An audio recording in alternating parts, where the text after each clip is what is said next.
Ready. Okay. You mentioned you're having some difficulty talking to a person that you'd like to at work. Yeah, well, I went to go up to speak to her, but then I got really nervous. I started blushing and I just left and I just didn't speak to her. It's pretty common. It's a real challenge, that sort of situation.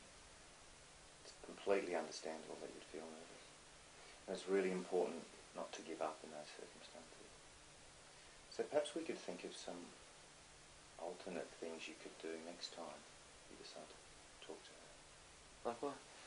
Well, there's a couple of things we could think about. The first one is perhaps just wandering up to the door and standing there for a second and see if she looks up and say hi. Maybe have some questions in mind. Asking her about what she might have done on the weekend, or just making a comment about the weather. Yeah, I guess one comment can't be too bad.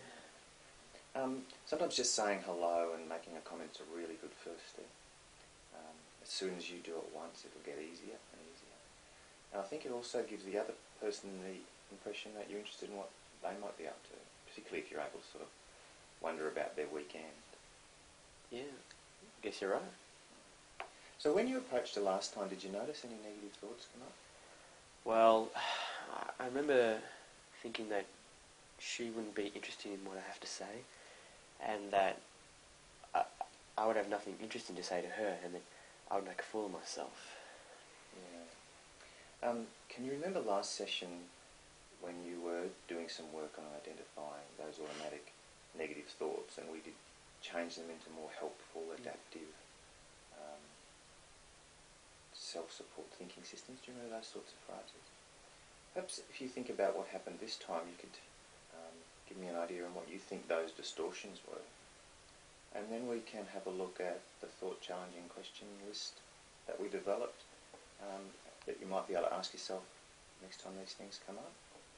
And then we can sit down and think, okay, what are more adaptive, helpful thoughts for that particular circumstance?